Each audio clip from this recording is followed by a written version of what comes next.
Now, Central Oregon's local alert weather with Eric Oren. Well, a quick note off the top, Sister School District is closed for the day due to inclement weather. Jefferson and Culver School Districts are on a 2-hour delay, and more information will be available for you across the bottom of your screen as information comes in this morning. Well, let's take a look at temperatures in the area. We see a variance here, everywhere from below freezing to well above it, 37 degrees in Bend, Redmond, and Prineville. So there's going to be a variation in terms of freezing conditions out there this morning, but they're certainly possible, especially with the recent snowfall. Roads could be slippery. A workday forecast for you. High in Bend, 44 degrees. Wind will be out of the southwest in the 10 to 15 mile an hour range and calming down a little bit later on this afternoon.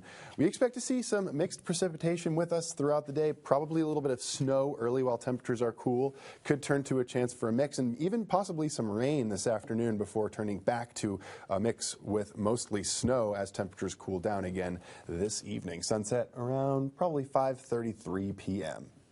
Now let's take a look at your road conditions this morning. We did see some limited visibility near Madras, but it's cleared up. A bit of snow has already begun to fall in certain areas, and falling snow as well as snow that's already on the ground due to yesterday's round of precipitation, and more is on the way today. Mostly going to be in the mountains, making travel in the mountain passes very difficult, but we expect to see some lower elevation wintry activity today as well. As a result, there is a winter weather advisory in place until 4 a.m. Friday, and that's due to possibility for snow. Could be wet snow as we see a chance for mixed precipitation, and that's going to be anywhere to around 1 to 3 inches of additional snow for us, and that could create some very slippery roads and hazardous conditions for your early and evening commutes as well. Here's a winter storm warning. This is very important to keep in mind. That's for the lower elevations along the east slopes of the Cascades, including Sun River and Lapine. Also, in the Cascade crests and in the mountain passes, they're expecting 10 to 15 inches up there, potentially even some wind as well. And in the lower elevations could be less, more like 2 to 4 inches, but it certainly will affect travel in these areas outlined here in pink. Now, here is a look at the satellite and radar. A bit of low pressure parked on the Oregon-Washington border to the north of us. And it's bringing in some precipitation already early this morning. It's going to be a mix of precipitation, and a little like yesterday, it's going to be kind of dependent upon the timing and temperature when this activity is coming our way. So let's try and nail that down with a look at your future track.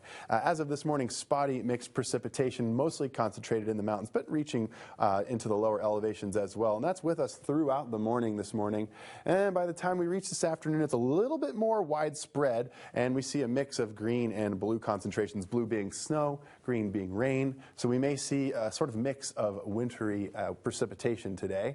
And by the time we reach this evening, when temperatures start to cool down again, we're looking at a stronger chance for snow going into tonight and the early morning hours of tomorrow. Looking at possibility for some snow, and then it leaves the area early tomorrow as we see a bit of a clearing coming our way on Friday. Now here's a look at your forecast highs today in the 30s and 40s, and we expect our overnight lows to be fairly similar to last night, down into the 20s, maybe a degree or two cooler. And we round the corner here and take a look at your 7-day forecast. Strong chances for wintry precipitation all the way through probably early this weekend. And then we see a little bit of a clearing and honestly a bit of a warming trend as well by the time we reach the middle of next week. That's been a look at your local alert weather. I'm Eric Oren.